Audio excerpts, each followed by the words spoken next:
ಉತ್ತರಾಖಂಡದಲ್ಲಿ ನಡೆದಂಥ ಒಂದು ಘಟನೆಯಲ್ಲಿ ನಮ್ಮ AICC ಅಧ್ಯಕ್ಷರಾದಂಥ ಮಲ್ಲಿಕಾರ್ಜುನ ಅವರಿಗೆ ಅವಮಾನ ಮಾಡಿದಂಥ BJP ಸರ್ಕಾರ RSSನವರಿಗೆ ಧಿಕ್ಕಾರ ಕೂಗುತ್ತಾ ಇವತ್ತಿನ ದಿವಸ ಏನು BJP RSSಗೆ ಏನು ಒಂದು ಯಾವುದೋ ಒಂದು ಸಿಗ್ತಾ ಇಲ್ಲ. ಹಂಗಾಗಿ ಏನಾರ ಒಂದು ಹುಡುಕ್ಬೇಕಂತಂದೇಳಿ ಆ ರೀತಿಯ ಒಂದು ಹುಡುಕರಿಂದ ಇವತ್ತು ಭಾಳ ಒಂದು ದೊಡ್ಡ ಅವಮರ್ಯಾದೆ ಮಾಡಿದ್ದಾರೆ. ನಮ್ಮ ಅಂಬೇಡ್ಕರ್ ಅವರಿಗೆ ಅವಮರ್ಯಾದೆ ಮಾಡಿದ್ದಾರೆ. ನಮ್ಮ ದಲಿತವರಿಗೆ ಎಲ್ಲರಿಗೂ ಕೂಡ ಅವಮರ್ಯಾದೆ ಮಾಡಿದಂಥ BJP ಸರ್ಕಾರದವರು ಅವರು ನಿಜವಾಗ್ಲೂ ಕೂಡ ಇವರ ಒಂದು SCಗಳಿಗೆ ಹಿಂಗೆ ಮಾಡಿದ್ದಾರೆ ಅಂತಂದು ಇವತ್ತಿನ ದಿವಸ ಒಂದು ದೊಡ್ಡ ತಪ್ಪು ಮಾಡಿದ್ದಾರೆ. ಹಂಗಾಗಿ ಇವತ್ತಿನ ದಿವಸ ಏನು ನಮ್ಮ ದೊಡ್ಡ ಮಟ್ಟದಿಂದ ಚರ್ಮ ರದ್ದು ಮಾಡೋರಷ್ಟು ಆ BJP RSSನವರೇ, ಯಾರಲ್ಲ. ದನಿ ಮಾಂಸದ ಚರ್ಮನ ಮಾರೋರು ಅವರೇ, ಅದನ್ನ ದಾಳಿ ಮಾಡೋರು ಅವರೇ. ಅವ್ರಿಗೆ ರಾಜಕೀಯ ಬೇಕು, ಏನಾರ ಆಗಲಿ ರಾಜಕೀಯ ಉದ್ದೇಶಕ್ಕಾಗಿ ಏನೇನೋ ಮಾತಾಡ್ತಾರೆ, ಏನೇನೋ ಹೇಳ್ತಾರೆ. ಹಂಗಾಗಿ ಅವ್ರು ಏನು ನಮ್ಮ AICC ಅಧ್ಯಕ್ಷರಾದಂಥ ಮಲ್ಲಿಕಾರ್ಜುನ ಅವರಿಗೆ ಅವಮರ್ಯಾದೆ ಮಾಡಿದ್ದಾರೆ, ದಲಿತರಿಗೆ ಅವಮರ್ಯಾದೆ ಮಾಡಿದ್ದಾರೆ, ಅಂಬೇಡ್ಕರ್ ಅವರಿಗೆ ಅವಮರ್ಯಾದೆ ಮಾಡಿದ್ದಾರೆ. ಇನ್ನು ಮುಂದಿನ ದಿನಗಳಲ್ಲಿ ನಮ್ಮ ದಲಿತರಾದಂಥ ಹಿಂದುಳಿದಂಥವ್ರು ಎಲ್ಲರೂ ಕೂಡ ಎಚ್ಚೆತ್ಕೋಬೇಕಾಗ್ತದೆ. ಇವತ್ತು ರಾಷ್ಟ್ರೀಯ ನಾಯಕರಿಗೆ ಒಂದು ಅವಮರ್ಯಾದೆ ಮಾಡಿದ್ರಿಂದ ದಲಿತ ಸಂಘಟನೆಗಳು ಎಲ್ಲರೂ ಕೂಡ ಹುಷಾರಿ ಆಗಬೇಕು. BJP RSSನವರಿಗೆ ತಕ್ಕಂಥ ಪಾಠ ಕಲಿಸ್ಬೇಕು. ಇವತ್ತು BJP ಅವರು ಏನು ಹಗರಣ ಮಾಡಿದ್ದಾರೆ, ಎಷ್ಟು ಹಗರಣ ಮಾಡಿದ್ದಾರೆ, ಯಾರ್ಯಾರು ಜೈಲಿಗೆ ಹೋಗಿ ಬಂದಾರೆ ಅನ್ನೋದು ಗೊತ್ತೈತಿ.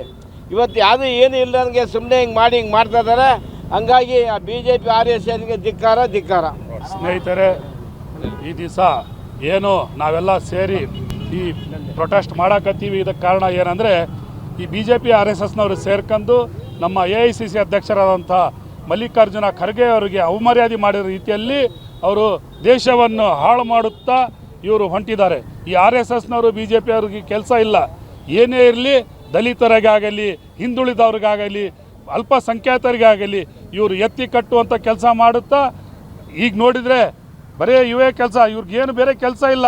ಜಾತಿಯಲ್ಲಿ ವಿಷ ಬೀಜ ಬಿತ್ತುತ್ತಾ ಈಗ ನೀವು ನೋಡಿದ ಹಾಗೆ ನಮ್ಮ ರಾಷ್ಟ್ರದ ವಿರೋಧ ಪಕ್ಷದ ನಾಯಕರಾದಂಥ ನಮ್ಮ ಮಲ್ಲಿಕಾರ್ಜುನ ಖರ್ಗೆ ಸಾಹೇಬರು ಕೂಡ ಒಂದು ಹಿರಿಯರು.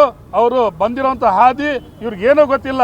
ಇವರೆಲ್ಲಿಂದ ಆಯ್ಸ್ಕೊಂಡು ಬಂದರಂಥವ್ರು ಬಂದು ಸರ್ಕಾರ ಮಾಡಕತ್ತಾರೆ. ಇದು ಸರ್ಕಾರ ಅಲ್ಲ, ಇದು ವಿಷದ ಬೀಜ ಬಿತ್ತುವಂಥ ಕೆಲಸ ಮಾಡುತ್ತಾ ನಮ್ಮ ರಾಷ್ಟ್ರದಲ್ಲಿ ಭಾಳಷ್ಟು ಅಘೋರ ಕೆಲಸ ಮಾಡಕತ್ತಾರೆ ಈ BJP RSSನವರು ಸೇರ್ಕೊಂಡು. ಅದಕ್ಕೆ ಮುಂದಿನ ದಿನಗಳಲ್ಲಿ ಯುವಕರು ಆಗಲಿ, ಹಿರಿಯರಾಗಲಿ ಈ ಅವಮಾನಕ್ಕೆ ತಕ್ಕ ಪಾಠ ಕಲಿಸ್ತೀವಿ. ಕಾಂಗ್ರೆಸ್ ಪಕ್ಷದಿಂದ ಇದಕ್ಕೆ ಖಂಡನೆ ಮಾಡುತ್ತಾ ಇದು ಎಲ್ಲ ಮುಂದಿನ ದಿನಗಳಲ್ಲಿ ನಮ್ಮ ವಿದ್ಯಾವಂತರು ಅವರಿಗೂ ಕೂಡ ಭಾಳಷ್ಟು ಸಮಸ್ಯೆ ಮಾಡ್ಯಾರೆ. ನೀವು ನೋಡಿರಿ, ಅವರು ಕುಂತು ಮನೆಯಾಗೆ ಮಾತಾಡೋ ರೀತಿ ಬಂದು ಪಬ್ಲಿಕ್ನಾಗೆ ಅವರು ಈ ದೇಶದ ಪ್ರಧಾನಿಯಾಗಿ ಪಬ್ಲಿಕ್ನಾಗ ಬಂದು ಅವ್ರ ಕಷ್ಟ ಅಲೈಸುವಂಥ ಕೆಲಸ ಮಾಡಿಲ್ಲ. ಹೋಗಿ ರಾತ್ರಿ ಹೊತ್ತಿನಾಗ ಕುಂತ್ಕೊಂಡು ಎಲ್ಲೇ ಕುಂತು ಒಂದು ಬೈಟ್ ಕೊಟ್ಟು ಸೆಲ್ಫಿಯಲ್ಲಿ ಮಾತಾಡುವ ರೀತಿಯಲ್ಲಂಥ ಪ್ರಧಾನಿ ನಮಗೆ ಬೇಕಾಗಿಲ್ಲ. ಜನ ಎಲ್ಲ ನೋಡ್ಯಾರೆ.